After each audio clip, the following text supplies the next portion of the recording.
শুভ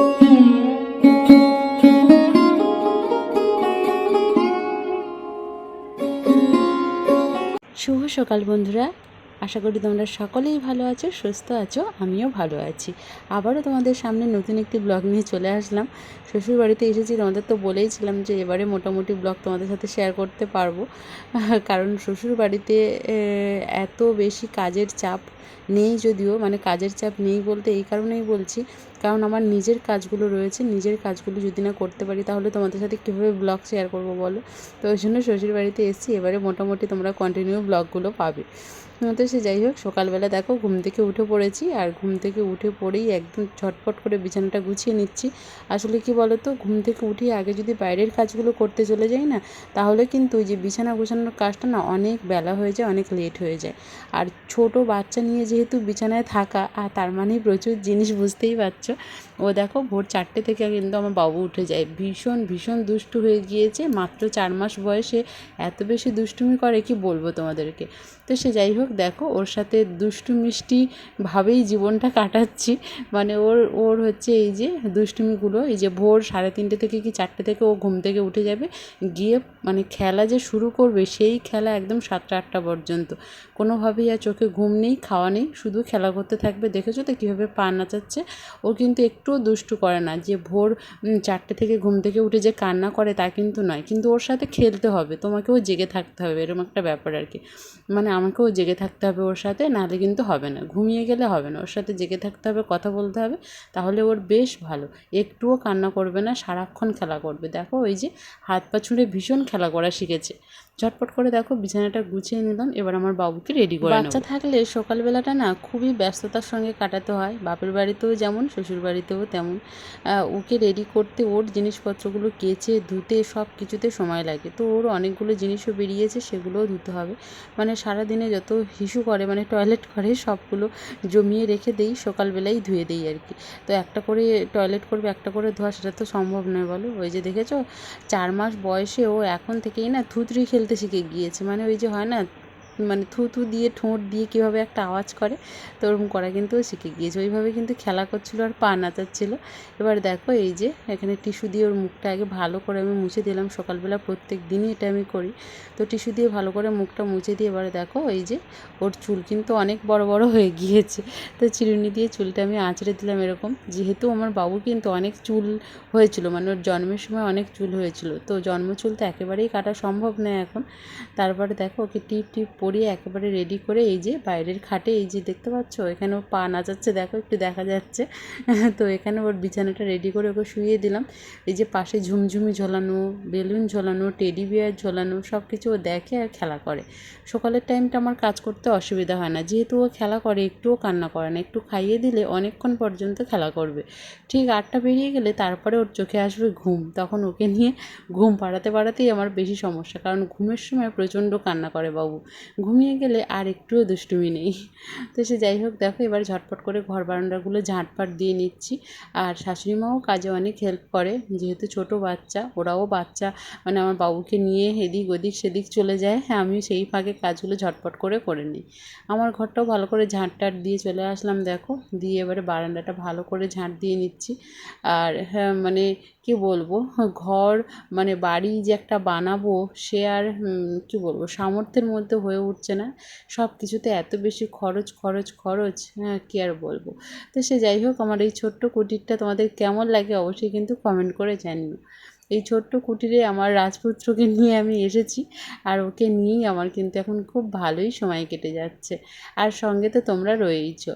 তো সে যাই হোক, দেখো ঘর বারান্দা আমি ভালো করে ঝাঁট দিয়ে সামনের পোর্শনটা মুছে নেব, কারণ এই সামনের পোর্শনটা মুছে না নিলে না সারাদিনের ধুলোবালিগুলো ওই যে পা দিয়ে উঠবে, সারাদিনের যত ধুলোবালি এই কোনায় কোনায় জমে থাকে, যেহেতু সিঁড়ি মতন করা না, যতই ঝাঁট দিই কোনায় কোনায় না নোংরাগুলো ধুলোগুলো থেকে যায়।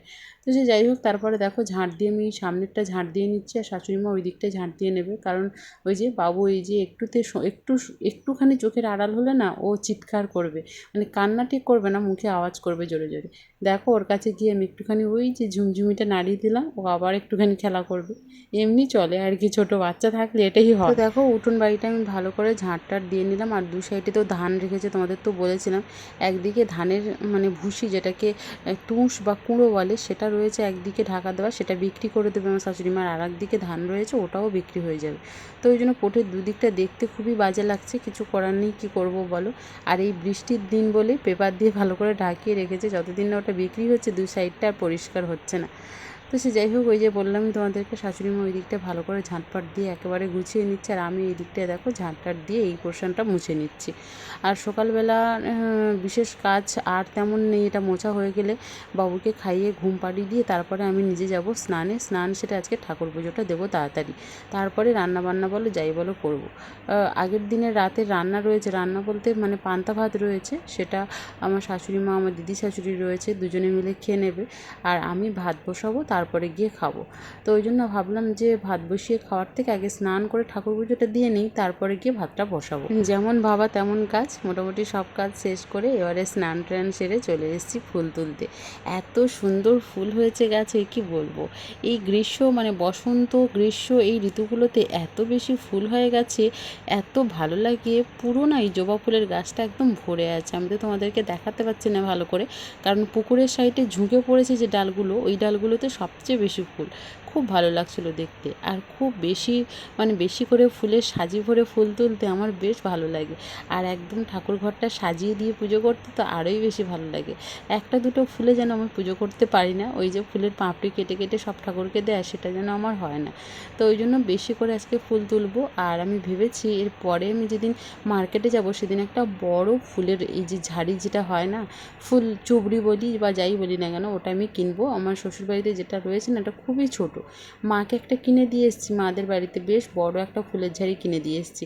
এবার আমি এখানে একটা ফুলের ঝাড়ি কিনবো খুব বড় করে, কারণ ছোট ফুলের ঝাড়িতে না অনেক বেশি ফুল তোলা যায় না, আর তুলে গুছিয়ে রাখাও যায় না। এই যে দেখো কত ফুল আমি তুলে নিয়েছি। কেমন লাগছে অবশ্যই কমেন্ট করে জানিও। ফুলগুলো দেখো এত সুন্দর লাগছে দেখতে, ওই জন্য বলে না ফুলের চেয়ে সুন্দর আর কিছু নেই। ঠাকুর ঘরটা আমার সাজানো হয়ে গিয়েছে, চুপড়িতে আরও কয়েকটা ফুল রেখেছি, বাইরে মন্দির রয়েছে, মন্দিরে দেবো বলে। ঠাকুর ঘরে এসেই দেখলাম যে ঠাকুরের ভোগটা ফুরিয়ে গিয়েছে।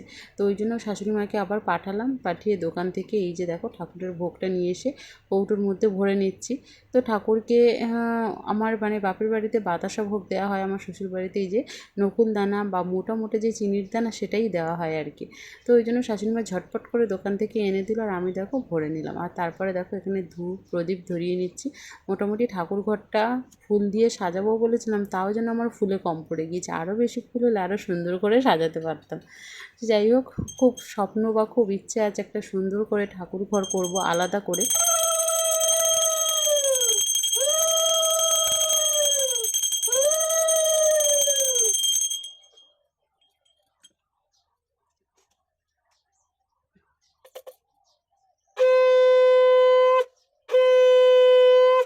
ঘরে পুজোটা দেওয়া হয়ে যাওয়ার পরে মন্দিরে চলে আসলাম। এই যে দেখো মন্দিরে ফুল দিয়ে দিচ্ছি, আর ফুল জল তো তুলসী মন্দিরে দেওয়া হয় আর কি। তো তুলসী মন্দিরে আমাদের শাশুড়ি মা মানে আমার শ্বশুরবাড়িতে ওই যে হয় না, একটা ভাঁড় পেতে এক ফোঁটা করে জল সারাদিন পড়তে থাকে, ধারা বা কি একটা বলে ওটাকে।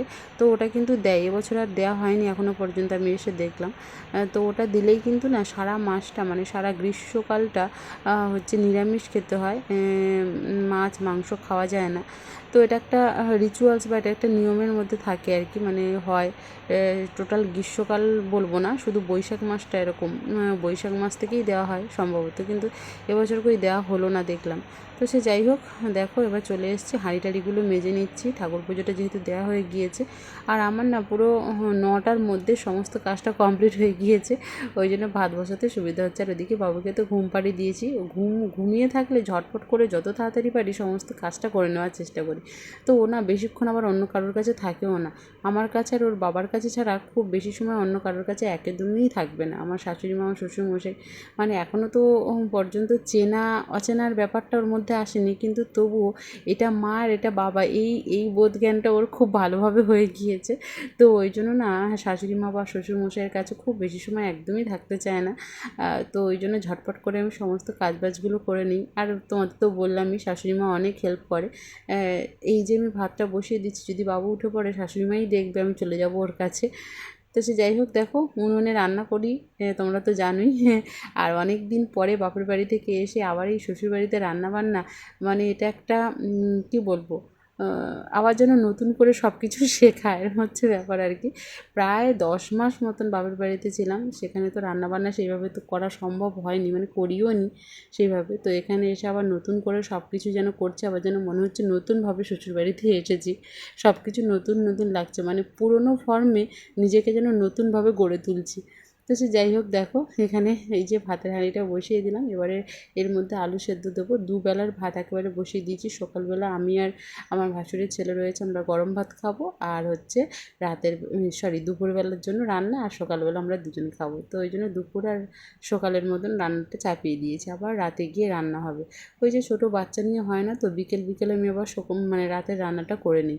একদম বিকেলের মধ্যেই 5টার মধ্যেই আমার রান্নাটা হয়ে যায়, তখন রাতের বেলাটা ওকে আমি আবার সময় দিতে পারি।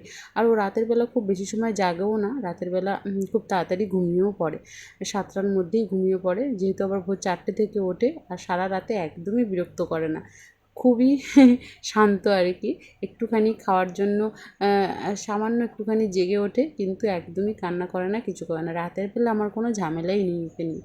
তো দেখো আজকে কলা শুক্তো করবো। এখানে কলা, উচ্ছে, আলু, মাছ দিয়ে রান্না হবে। আর হচ্ছে বাবা একটা গাছ থেকে এঁচোড় নামিয়েছে। আমাদের মানে শ্বশুরবাড়িতে কাঁঠাল গাছ রয়েছে, তো কাঁঠাল গাছে অনেক কাঁঠাল হয়েছে, সেখান থেকে একটা ছোট্ট এঁচোড় নামাচ্ছিল। সেই এঁচোড় চিংড়ি দিয়ে রান্না হবে। আর কয়েক পিস মাছ রয়েছে, এই যে কলা, উচ্ছে, আলু দিয়ে রান্না হবে।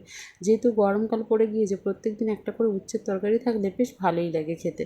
তো সে যাই হোক, দেখো ওই রান্নাটা হয়ে গিয়েছে। এবার দেখো এঁচোড় আর আলুটা আমি আগে থেকেই সেদ্ধ করে রেখেছিলাম।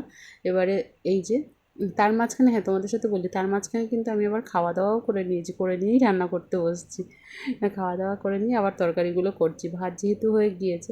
এবার দেখো বেশি কিছু রিচভাবে যে তরকারি রান্না করি তা কিন্তু নয়, শ্বশুরবাড়িতে একেবারেই হালকা পাতলা খায়, কাঁচা লঙ্কা ছাড়া অন্য কোনো মশলার তরকারি খায় না। এর মধ্যে দেখো আমি একটুখানি হলুদ, লবণ, একটুখানি মিট মশলা, একটুখানি ধনে গুঁড়ো, একটুখানি আদা জিরে বাটা, সব কিছু একসাথে নিয়ে একদম ভালো করে একটা জল দিয়ে পেস্ট বানিয়ে নিয়ে সেটা আমি দিয়ে দিলাম, দিয়ে ভালো করে নেড়ে চেড়ে এবারে দেখো আগে থেকে সেদ্ধ করে রাখা এই যে কাঁঠাল আর হচ্ছে আলুটা আমি এর মধ্যে অ্যাড করলাম। এবার ভালো করে নেড়ে চেড়ে মশলার সাথে মিশিয়ে নেবো, ভালো করে কষিয়ে নেবো একটুখানি সময় নিয়ে। আমি তো এইভাবেই করে এসব রান্না করি, জানি না তোমরা কীভাবে করো। এবারে দেখো ভালো করে কষানো হয়ে যেতে আগে থেকে ভেজে রাখা চিংড়ি মাছটা আমি এর মধ্যে অ্যাড করলাম, দিয়ে ভালো করে নেড়ে চেড়ে নিচ্ছি। এবারে কিন্তু এর মধ্যে জল দিয়ে দেবো, দিয়ে ফুটে আসলে ওপর থেকে গরম মশলার গুঁড়ো ছড়িয়ে দিয়ে নামিয়ে নেবো। হ্যাঁ, বাড়িতে যেহেতু ঘি নেই, ঘি থাকলে একটুখানি ঘিও দিয়ে দিতাম ওপর থেকে, তাহলে কিন্তু টেস্টটা আরও বেশি ভালো আসতো। তোমাদের বাড়িতে যদি ঘি থাকে তাহলে তোমরা অবশ্যই কিন্তু এর মধ্যে নামানোর আগে ঘি দিও, বেশ দারুণ হবে টেস্টটা। তো কষানো শেষ হয়ে যাওয়ার পরে আমি দেখো এখানে অল্প করে জল দিচ্ছি, যেহেতু আমার এঁচোড় আর আলুটা আগে থেকেই সেদ্ধ করে রাখা রয়েছে, তো ওই জন্য খুব বেশি জল দেবো না, আর খুব বেশি ঝোলঝোলও করবো না, একটা মাখো মাখো তরকারি করব। তো ওই জন্য আর কি বেশি আর জল দিলাম না এর মধ্যে। তো দেখো ফাইনালি আমার জল দেওয়া কমপ্লিট। চলো এবারে দুপুরের লাঞ্চটা সেরে নিই। যেহেতু সকালের খাওয়াটা একটু দেরি করে খেয়েছি, তাই দুপুরের খাওয়াটাও দেখো একটু 3টের দিকে খাচ্ছি। আজকে ভিডিওটা এতটুকুই বন্ধুরা, ভিডিওটা আর কন্টিনিউ করতে পারলাম না। ভিডিও ভালো লাগলে লাইক, কমেন্ট, শেয়ার করো। সকলে ভালো থেকো, দেখা হচ্ছে পরবর্তী ভিডিওতে, বাই।